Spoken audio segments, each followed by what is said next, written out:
The dawn of a new era begins.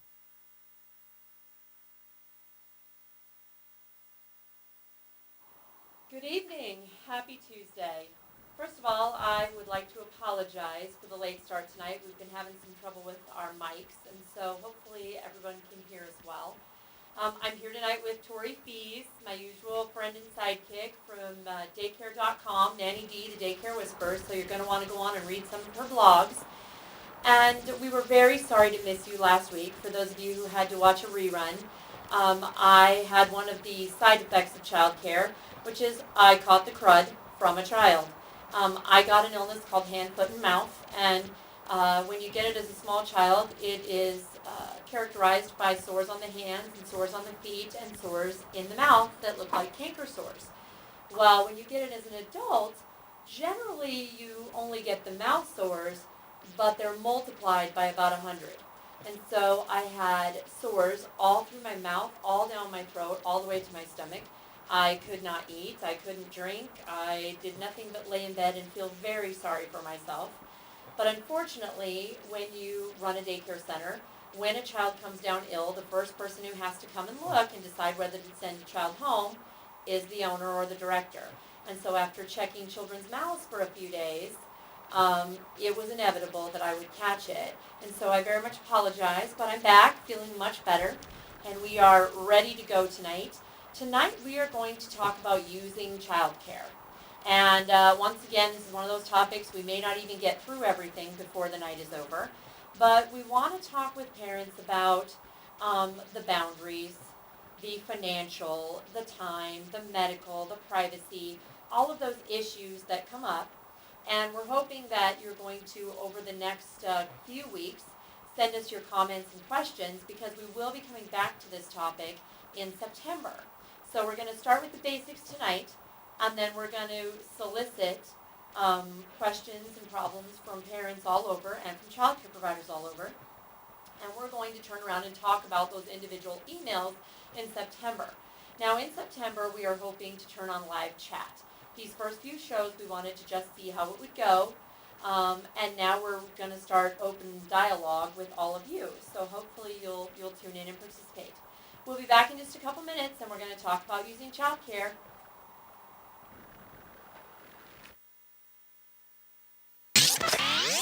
From the RE/MAX Real Estate Concept Studios, this is Webcast 1 Live. Get away from us, you mean old credit card. We don't have any more money. We're in trouble now. Save us! Help! Somebody save us! Somebody help! Help! Save us!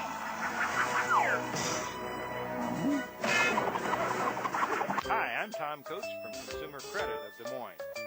If your credit card's a little too animated, give us a call. Hooray! We're saved! Consumer Credit! You're our hero! Well, hi, I'm Rob Spearman. I'm a broker-owner of RE/MAX Real Estate Concepts in Des Moines, Iowa. Give us a call if you're looking at buying or selling a home, or if you're having trouble on your mortgage payments or looking to purchase foreclosures. We have the agents to help you, experienced, outstanding agents. Our office number is 515-276-2872. Or if you'd like to look at homes, go to our website, homeconnectusa.com.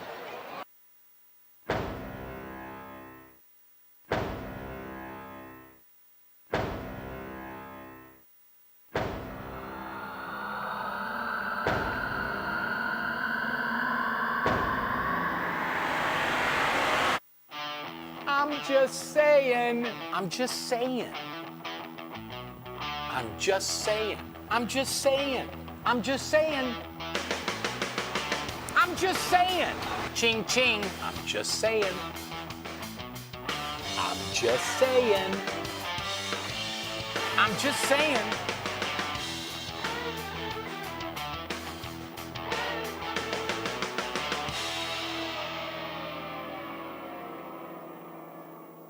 Whether you're 10, 25, 50, 80 years old and beyond, everyone needs to live within their means. I'm Tom Coates with Consumer Credit of America. For almost a quarter of a century, we've helped people of all ages learn to manage their personal finances to benefit them far into the future. When problems arise, we've got the experience you need to make those debt problems go away. Got financial problems? Call Consumer Credit of America.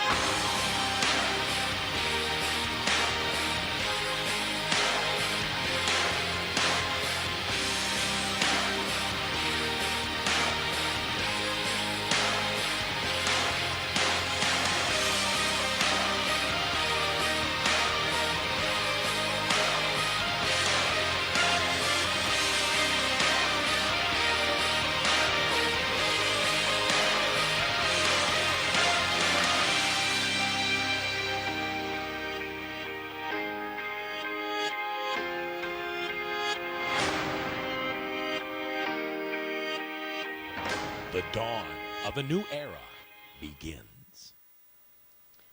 Welcome back. Tonight we're going to talk about using childcare. I am here with Tori Fees, daycare.com. Hi, Tor. Hey, kids. So tonight we're going to talk about using childcare.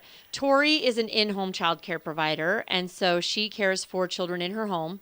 I have 2 centers, and so we're going to talk about center care and we're going to talk about in-home care. And as we cover each topic, we're going to talk about it from both sides. We're also going to try to give a parent perspective, although you have to remember that my children go to my centers, so I pretty much have an in there with how things run, and Tori's child is in her home. So I have not used childcare outside of my own for a great number of years, but I have been a childcare parent, and so we're going to talk about that as well. The first thing we're going to talk about tonight is the definition of group childcare. And so first I'm going to let Tori talk about it from the perspective of in-home, and then we're going to talk about centers. So, Tori, take it away. Well, in my home, I can have 8 children. I'm licensed as a Category C1 provider, which is kind of a specialty license in Iowa. It's not even actually in the regulations, but you can apply for it through the DHS if you're a highly experienced provider and you meet all of the education and the CPR, first aid, and all that. Basically, it means that I can have 8 kids in my home under the age of 12. I guess I could have them all the way up to 12. I just do birth to 5. And I can have only a maximum of 3 kids under the age of 18 months. All of the rest of the kids have to be between 18 months and 5 years.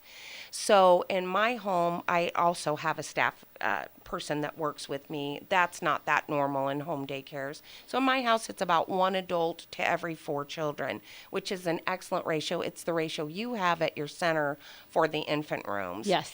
And so basically what it means is that each parent pays me to have this ratio.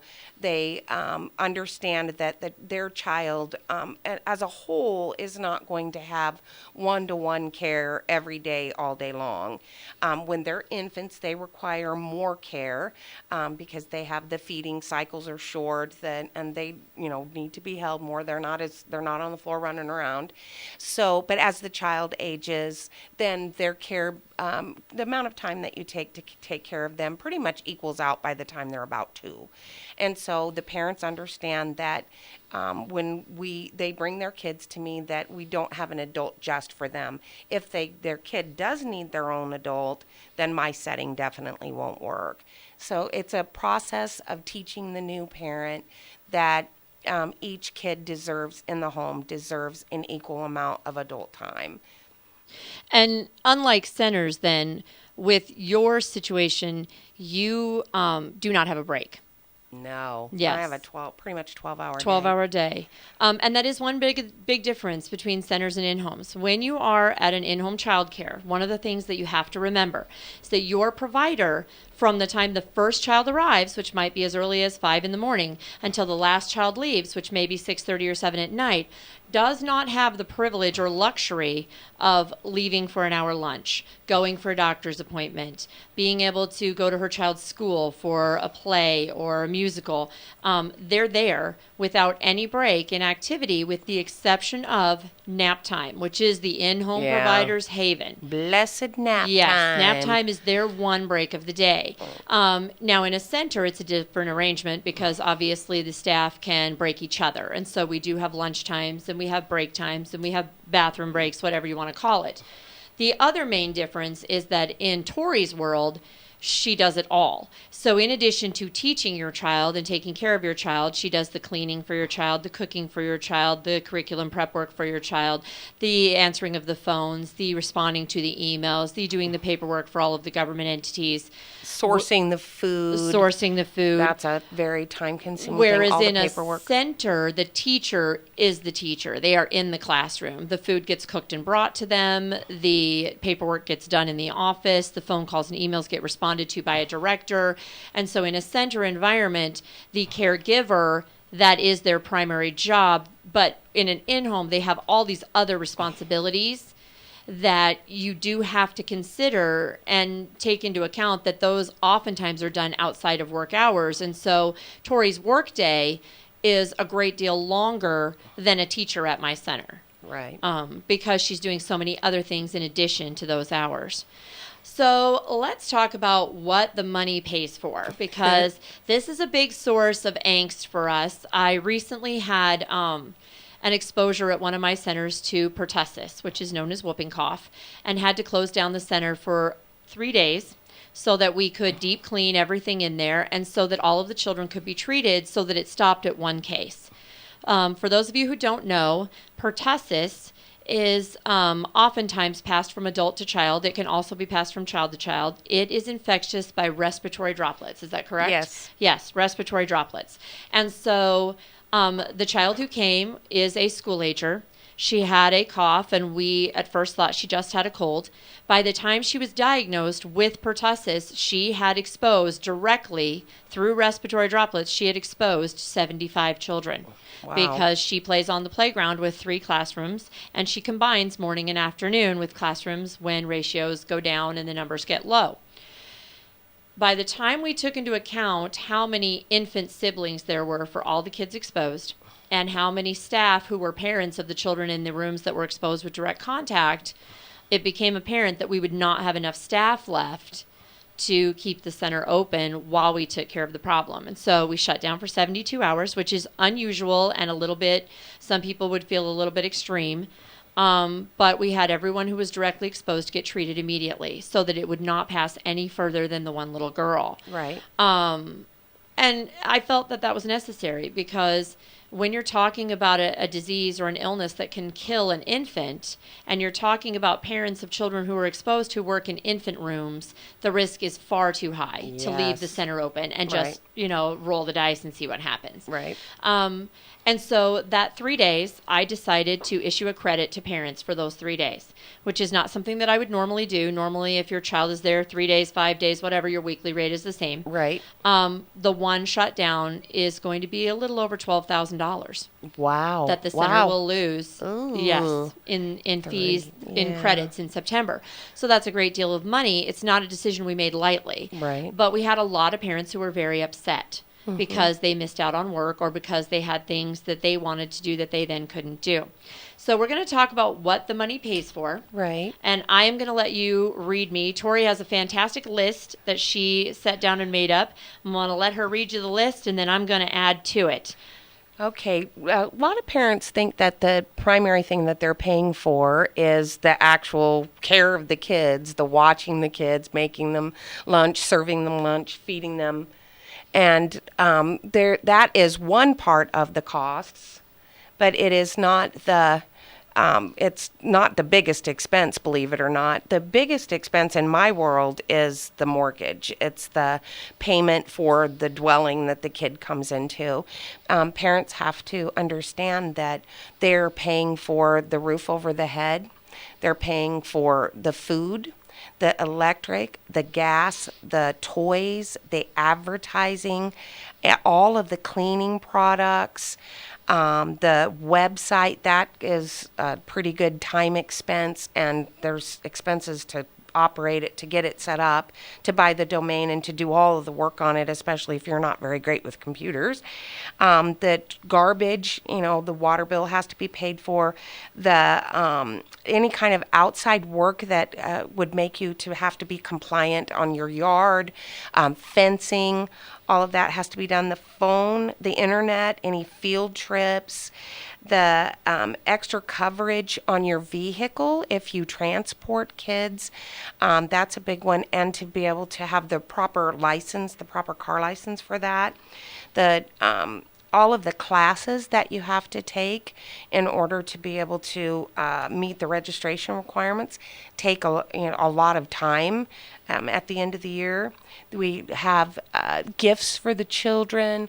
We do parties for the kids. I'm going to do a going to kindergarten party tomorrow for one of my little girls that's been with me since she's a newborn. And you're having a tea party. And we're having a tea party, and we're inviting back some of our kids that have also grown up in the daycare to come back and see all of the kids. And by the time that party's up, it probably will be close to about $300. It's an expensive thing. It's an expensive gift, but it's something that we do to honor the kids that have grown up, and also for the kids that are graduates of our daycare. And then, we buy them individual gifts too, now and then. And then you have the kitchen things, that gas for the house, and then the all of the paper costs, the computer costs for printing up handbooks, notices to parents, and then the school supplies. That gets really expensive. I'm very lucky. My daycare parents bring me computer paper, the crayons, paints, and stuff like that. The art supplies can get really pricey. And I think that's a pretty good list. Can you think of anything else? Well, in my case, it's not the mortgage that's Yeah, huge. that's the biggest one for me. Although my mortgage is huge. Yeah. When you get to talking about a commercial center, the largest cost, of course, is payroll. And the one thing to understand is that for each child, the cost is split dependent on the age group. So in a center, if you have an infant, centers generally lose money on infants. And the reason for that is that they have a 1-to-4 ratio. So all children ages 0 to 2 in a center, it is one teacher to the maximum of 4 kids. And so what that breaks down into is roughly $160 a week of your infant fees go strictly to the payroll for their one teacher. Wow. Because the average child care worker making $9 or $10 an hour costs the average center owner about $15 an hour. My most recent payroll, the net checks, so the actual paychecks that I wrote to staff, was $38,700 and some dollars. The actual expense, by the time I paid for the unemployment, by the time I paid for the payroll employer portion of the payroll taxes and paid into the Social Security system and the Medicare system, my portion, what I actually paid in payroll was $57,800. Yowza. And so $20,000 additionally was spent on top of the actual paychecks written to the staff. Now, part of that was withheld from their pay. Part of that was contributions that I had to make. But in the end, I paid $58,000 for a 2-week pay period. Wow. That's a lot of money. That's a lot of money. In a center environment, the very biggest expense is the paying for staff to care for the kids. Mm-hmm. And in addition to their paychecks, then we also have child care benefits. We also have health insurance. We also have, and so food really to the staff. What it boils down to is each teacher is probably about $20 an hour. Mm-hmm. And so if you consider you have 4 infants, then $5 an hour of your money for the 40, 50 hours a week you're there, $5 an hour goes strictly to pay for the staff. Right. Then in addition, of course, there's the rent, there's the utilities, there's the food, there's the internet, the website, all of the same things that an in-home provider has. It's just that ours is tipped differently to where the biggest expense is actually the people because of the sheer number. food is a really big cost. I mean, at my daycare, we do a fully organic daycare. It's just one of the specialty things that I offer. It's not something that's that common here in Des Moines. But so, of course, the cost of the food is more expensive, and accessing the food is definitely more expensive. But even before I went to an organic menu, that it was, I guess, pretty much the the singular expense. Food would probably be, the biggest thing after the mortgage. I would definitely say food would be the next. And it is to provide healthy meals, and to the labor, the staff time in preparing the meals is probably more per kid in a home daycare than it is in a center. Wouldn't you think? Yeah, I would agree. And okay, we'll be back in just a minute because we are getting the yellow light. Okay. We'll be back in just a minute, and we're going to talk about this some more. So don't go away. See you in a few.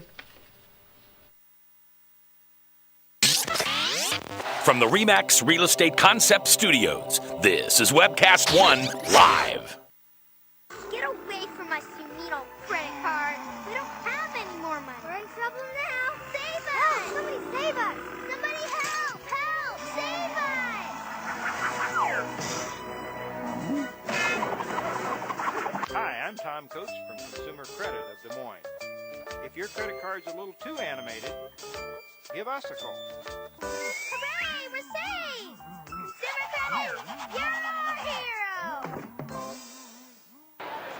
Well, hi, I'm Rob Spearman. I'm a broker owner of RE/MAX Real Estate Concepts in Des Moines, Iowa.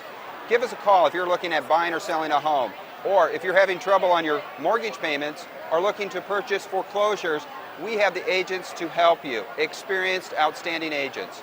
Our office number is 515-276-2872. Or if you'd like to look at homes, go to our website, homeconnectusa.com.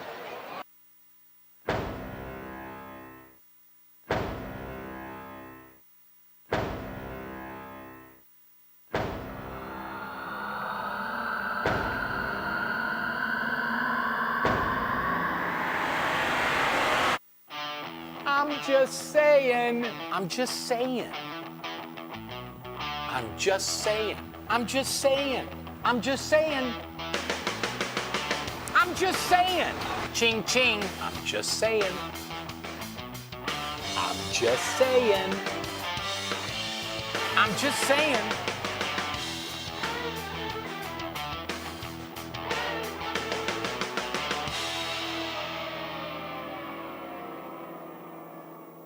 Whether you're 10, 25, 50, 80 years old and beyond, everyone needs to live within their means. I'm Tom Coates with Consumer Credit of America. For almost a quarter of a century, we've helped people of all ages learn to manage their personal finances to benefit them far into the future. When problems arise, we've got the experience you need to make those debt problems go away. Got financial problems? Call Consumer Credit of America.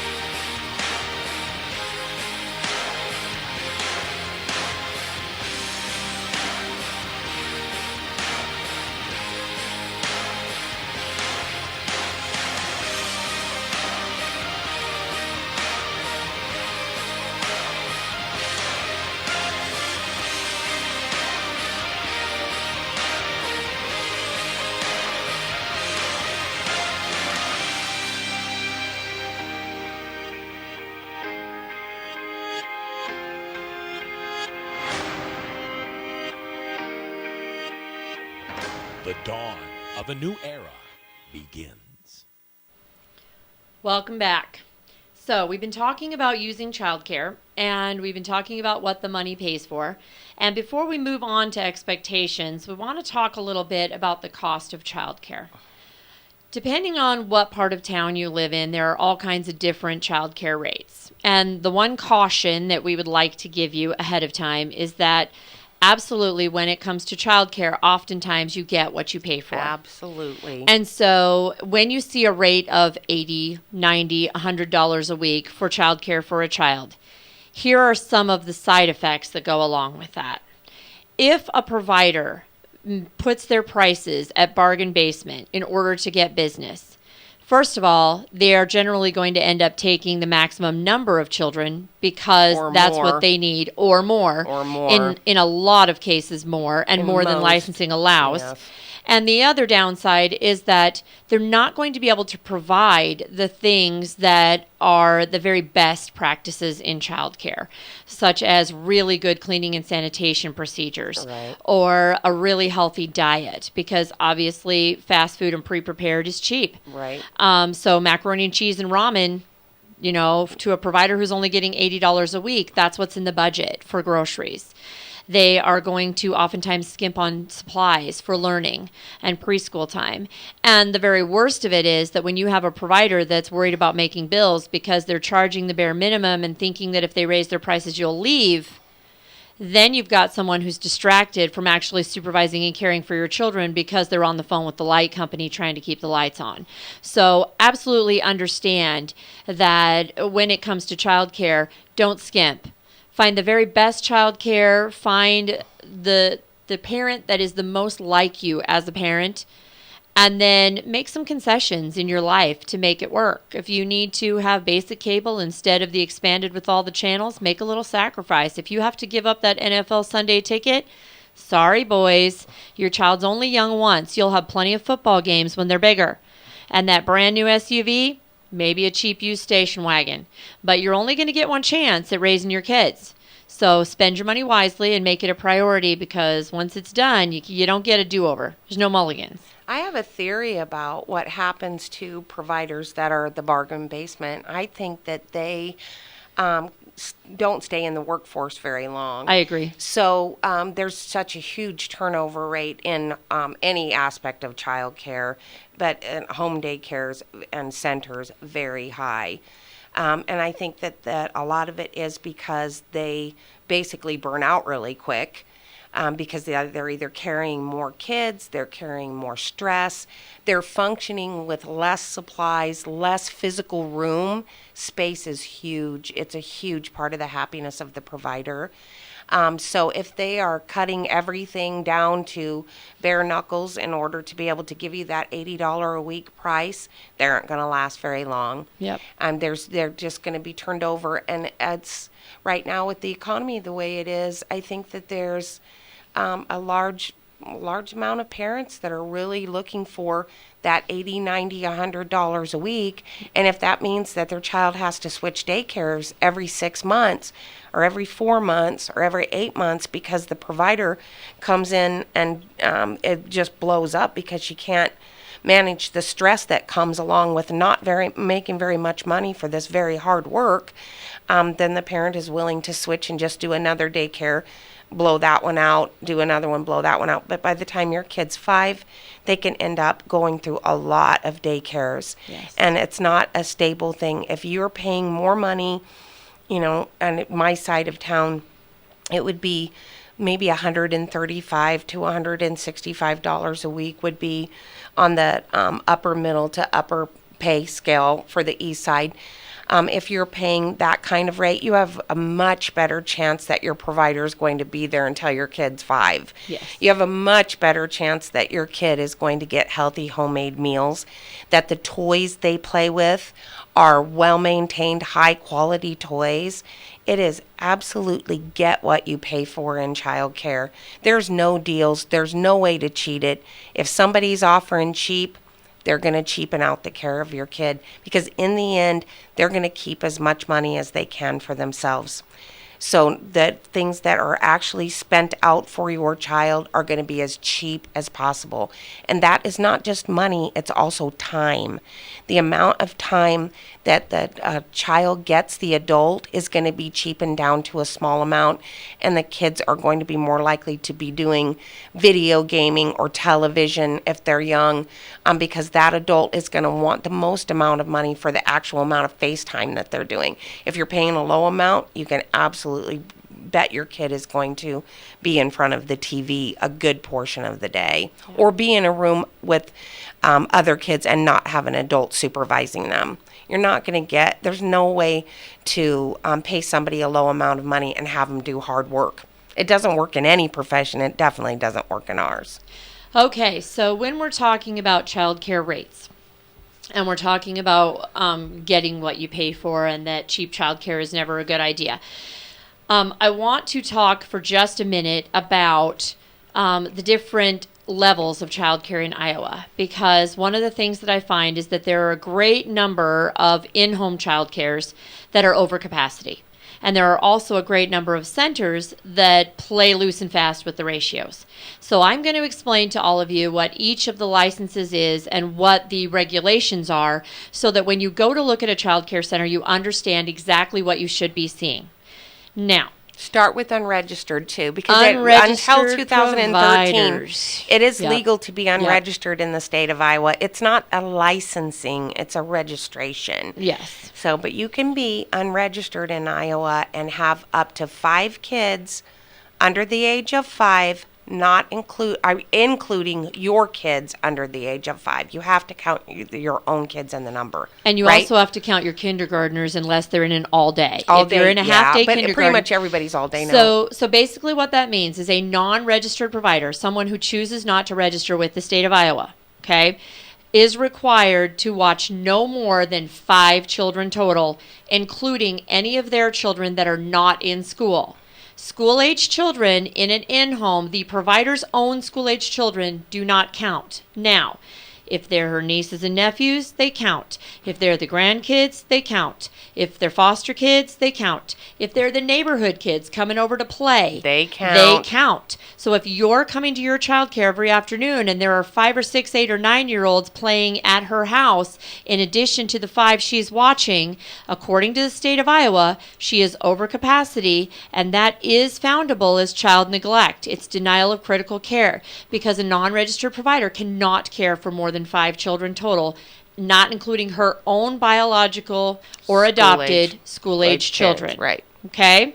So, now, then on to in-home registrations. A registration for an A. And I'm getting that yellow light again. We're going to hold off on the A. Sure. We'll be back in just a few minutes, and we're going to finish out talking about licenses. What? See you in a few. From the RE/MAX Real Estate Concept Studios, this is Webcast 1 Live. Get away from my Sumito credit card. We don't have any more money. We're in trouble now. Save us! Help! Somebody save us! Somebody help! Help! Save us! Hi, I'm Tom Coates from Consumer Credit of Des Moines. If your credit card's a little too animated, give us a call. Hooray! We're saved! Consumer Credit! You're our hero! Well, hi, I'm Rob Spearman. I'm a broker-owner of RE/MAX Real Estate Concepts in Des Moines, Iowa. Give us a call if you're looking at buying or selling a home, or if you're having trouble on your mortgage payments or looking to purchase foreclosures. We have the agents to help you, experienced, outstanding agents. Our office number is 515-276-2872. Or if you'd like to look at homes, go to our website, homeconnectusa.com.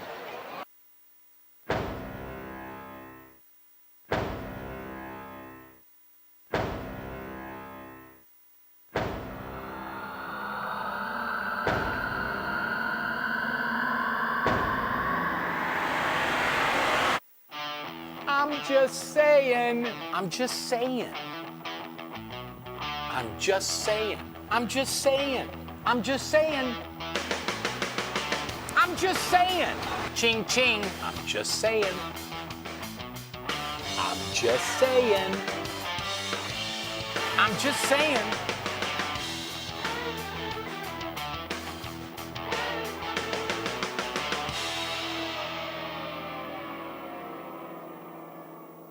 Whether you're 10, 25, 50, 80 years old and beyond, everyone needs to live within their means. I'm Tom Coates with Consumer Credit of America. For almost a quarter of a century, we've helped people of all ages learn to manage their personal finances to benefit them far into the future. When problems arise, we've got the experience you need to make those debt problems go away. Got financial problems? Call Consumer Credit of America.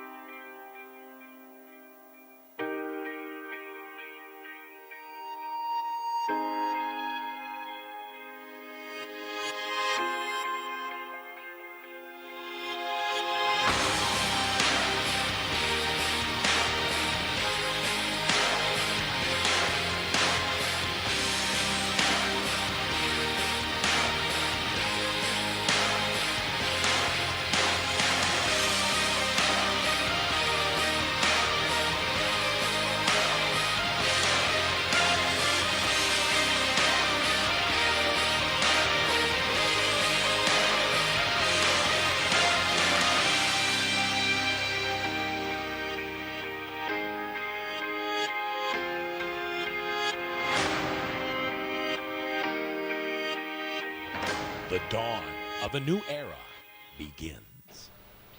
Welcome back, as you catch me scratching my forehead. Okay, so back to licenses for in-home childcares. We were discussing non-registered. Now we're on the A license. A licensed providers may have, I believe it is 6 children 6. total, and of those 6, no more than 2 can be under the age of 18 months, and no more than 3 can be under the age of 2 years. Is that correct? Oh, I think that's for unregistered. I think they can have 3 under 18 months. 3 under 18 months I think for A's? so, yeah. Okay, I haven't stand ever corrected. been an A, but and we'll look it up in a little bit Yeah. and make sure. But okay, so 3 under 18 months and no more than 4 under 2 years total of the 6. And once again, any of their children that aren't in school count. So if they have children who are 4 or 5 years old, those count in the numbers. And the magic number is 6. So if you come into a home and there is an A license on the wall and that provider has 7, 8, 9 children, they are committing a crime in the state of Iowa. It is foundable as child abuse. And so walk out the door. If you walk into a daycare to do an interview and they have more children than they're licensed for, walk out the door. Because you don't want the phone call from DHS telling you to come pick up your child that your provider is over on numbers and they're shutting her down that day. The thing, too, about the license, it's not just about the numbers. It's about what qualifications do you have to Yep. end up with a Category A. It means that an 18-year-old Yes. who has never, ever taken care of kids, who has no education in childcare, has to get CPR, first aid, mandatory child abuse reporting, and then over the course of the first 2 years, they have to take a total of 24 hours of classroom time, 12 hours in class, 12 hours that you can do as home study. That's it. You can have 6 kids in your house and have nothing more than that. We're talking a very, very, very small amount of education and no experience. You don't have to have And any they just have to experience. have 3 letters of reference, if I remember 3 right. letters of 3 letters references, of and that's just Yep. handwritten letters of reference Yep. that are acceptable. That's it. I mean, that means that it's a brand new newbie. I mean, people have to start somewhere. But if you have a Category A provider as your provider, then it's wise to ask, how much experience do you have? Have you taken care of kids in any other setting? Not babysitting, actually taking care of kids in a home daycare or in a center. Or are they the oldest child with a bunch of younger siblings in their family? That would be a plus to me as a mom. Yep.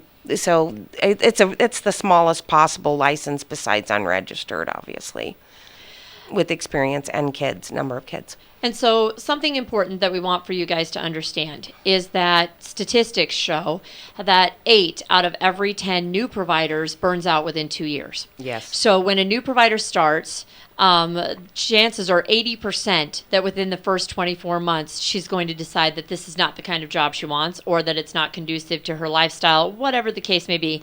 8 out of 10 quit in the first 2 years. So when you go to someone with an A license, it is important to ask, how long have you been doing this? What are the things you like about it? How do I know that you're going to be in this long term? How do I know this is a career choice and not a temporary job choice for you? Right. Be providers. Now, Wait a minute, back to the back to A's. A's. For the new ones coming in, you also should ask what is your motivation for doing childcare. Absolutely. Well, you should ask that of anybody, I think. I mean, you really should know for someone that's just starting out, why are they choosing it?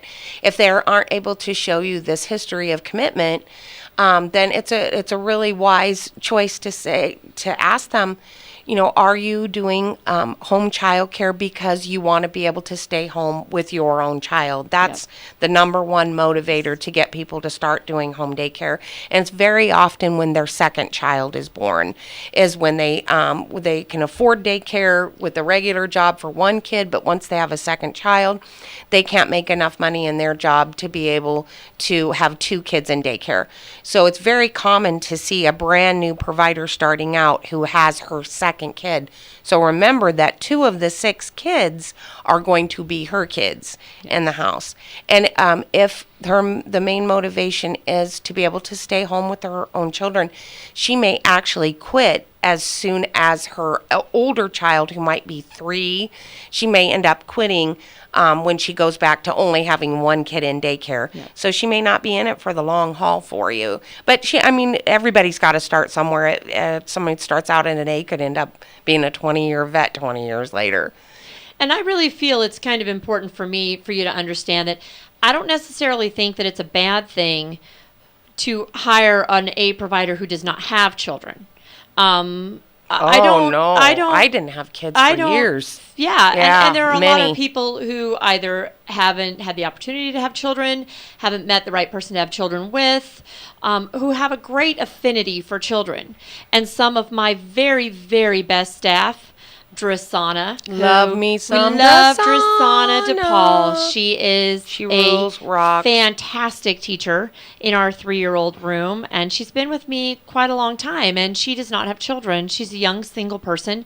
Sarah Oyibo. My girl Anna. Yeah, our girl Anna LaFleur. Love. We have a lot of staff who have a great affinity for children who don't have children yet. So it's not a downside for us to say, do you have children of your own? Right. Because the great plus about a provider who doesn't have children of their own in an in-home is that they're not going to be so focused on their own child and their misbehavior that sometimes your child gets left out of focus. Mm-hmm. So definitely don't consider it a downside if someone doesn't have kids. It does not mean they're not great with kids. Right. And there are a lot of people who do have kids, that I would not want raising mine. Right. So that's not something that we would even make consideration of, and we're telling you that is not an issue. I did daycare for 7 years before my son was born. Yep. So I had a pretty good, and I'll tell you what, it was way easier to do daycare without having my own kid.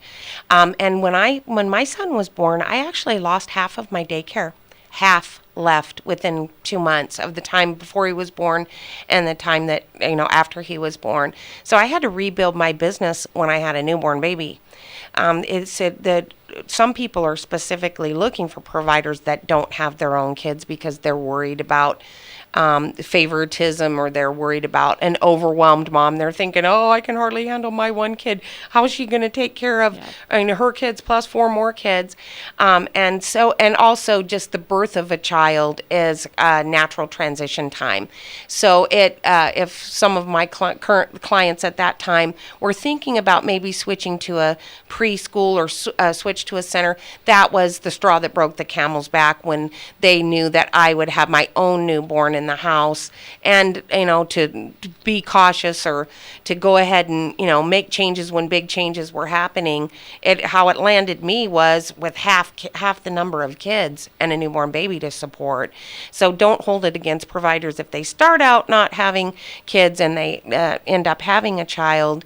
It's obviously not great if all of your half your daycare kids leave when you become a new mommy. That's what happened to me, and I had to rebound from it. But a year later, we were doing fine. I was able to rebuild the business, and it was a lot harder it has definitely harder to take care of, to do daycare with your own kid there than it was the 7 years I didn't have a child. Way harder.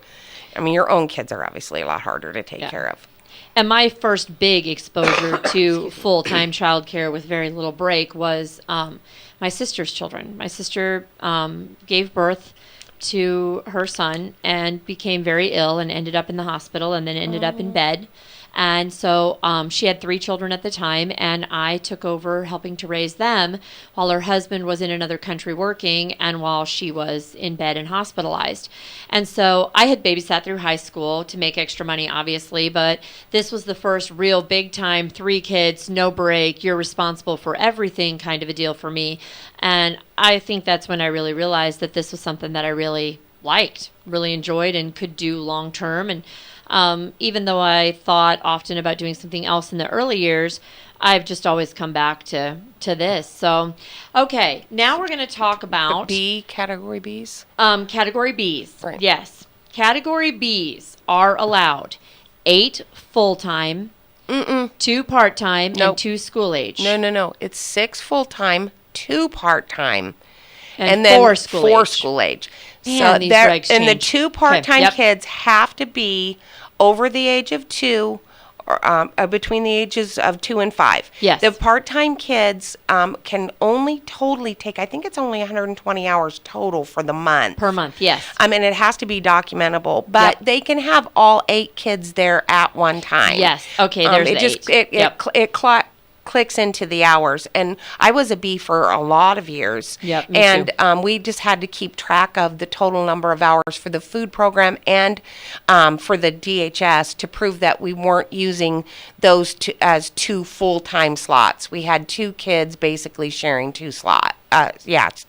Okay, and so when you're talking about Bs, okay, 6 It does get full-time, confusing. 2 part-time, Over the age of 4 2. school age. Right. Okay, but Not in the summer. no more than 8 children at one time by themselves. So even though your B provider says that they can have up to 12 children total, okay, anytime there are 8 or more children in the household, then a helper has to be present. Now, the one thing you have to understand about a B licensed helper is that they can be 14 years of Yep. age. Yep. And so your B licensed provider can have 12 children with a 14-year-old to help. Right. But So- I did that for a lot of years, though, and it worked out great. I mean, With a I had 14-year-old? Yes. Nicole Oh, started my out at heaven. 14, and That would Heather scare started, me. and Amy. But you know what? I was supervising them the whole time, and they ended up staying with me for 7 years, 5 years. I mean, you can't leave a 14-year-old alone with the kids. But, I mean, what a life experience it was for those guys to be able to come into an established home daycare. And they were so hungry, they couldn't get a job anywhere else. They were only 14. It was perfect. I mean, I do agree with allowing, as long as they're highly supervised and trained, allowed to have a 14-year-old and up. They end up being just the best workers for you because they really want the job. It's not like they can go to BK and get a job at 14. Yeah. Okay, so the other thing to understand about B providers when you're talking about helpers, okay? At no time should your B provider be leaving the helper in charge No. and leaving the house. Not None. possible. Not ever. Not ever.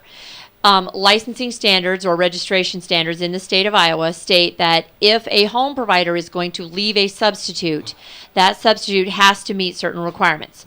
For an A provider, that substitute has to be A provider qualified. Right. For a B provider, that substitute has to be 21 years of age, have their CPR and first aid, and have 2 mandatory years of reporter, experience, I and 2 think. years of experience. For a C provider, they have to have a B provider or better. So Right. either a B or C provider to have as a substitute. So it is important to ask when you go to a B provider's home, who is your helper? How old are they? What experience do they have? And who is your substitute? Because if that B provider says to you, oh, well, I leave my 18-year-old daughter home when I go to the doctor or when I go to appointments. Nope. No, Have to cannot be happen. 21. That's against licensing regs. So it's important to understand and make sure that your provider knows what the rules are and that they're following them. And for me, the in-home rules, it's been a long time since I've had to worry about B provider licensing. So The idea behind it, though, I think Iowa is a very reasonable state. We have it set up so that the number of children is directly proportional to the amount of experience for both the provider, Yes. the assistant, the substitute. Yes. Iowa is a very medium, middle of the road expectation. They don't get crazy to the point where you can't make money, and they don't do loosey like Texas does, where there can be, a brand new 18-year-old provider with 10 kids, of different ages. Iowa is smack dab in the middle of the country, smack dab in the middle of the regs, and the purpose of why we do the things that we do is based on how can you handle an emergency, getting the kids out of the house if there's a problem, and actually how many kids can this adult be able to manage alone. Yep. And then, with the idea that you can bring in the younger teenagers, the 14-year-olds and up, so that they can have training and life experience. So eventually they may become child care providers, or at the very least be able to help them in parenting. So I think Iowa is really wise in their regulations. I think they're very proportional to what you actually need after doing this for my anniversary for 18 years is going to come here in a couple of weeks, and so I'm able to look back on to every level of being a B provider, I'm currently a C provider, and the method to why the DHS made those decisions. And now with my experience, I can say that I think they're made with solid intent to have the right person there at the right age with the right number of kids. I think Iowa really does great. There is one Iowa reg I disagree with. I've been For the very most part, vocal yeah. about it. I have actually written and petitioned DHS and voiced my issues with it. But I feel like in Iowa with C providers that they should be given the ability to have more infants on their license. Yeah, that'd be because nice. when you get to C providers actually, when there are two, it's a C2. Each provider only has 2 infants because the entire license allows 4. And I feel like as they have the experience and the know-how, they're the ones who should be caring for the infants. So I'd like to see Iowa change the law to where the C providers are allowed the same ratios for infants that centers are, which is a 1 to 4 Yeah, that's per a provider. big deal. That's one of the things that is actually turns into be a money deal too. Well, and I think that the C providers should be able to choose to do strictly infant care, Right. because If that you was would- something that I often wanted to do, was just strictly Cradle do infants care. and My do dream. just, Yep. 0 to 2, and then out the door you go. And Yeah. so, If all right. you and I, are we on break already? No, If you but we and- got to cover 2 more licenses. If you and I were in the same house working together, you and I could only have 4 babies. Yes. But if we step into your center Yep. and work in your, in a brick building, we can have 8. you and I could have 8 children. Yes. The Yep. exact same providers with a ton of experience, no Yep. matter how much experience you have, you cannot have more than And 4 centers can't infants in your afford us. house. So we're not going to be Right. working in the center anyway. Right. Okay, so we are going to call it a wrap for the night. I can't believe We'll it's go to already see- 2 minutes until. So then next week we're going to cover some more of these and finish out the what you get when you get daycare and what you can expect. So we'll pick up with C licenses next week. It has been a privilege Thanks, talking. guys. Bye, kids. And girls, love you. I'll see you soon. Anyway, we're going to come on to the school age years in just a couple minutes. So come back and join us, and we're going to talk about school age and expectations and logical consequences. See you in a few. Bye. From the RE/MAX Real Estate Concept Studios, this is Webcast 1 Live.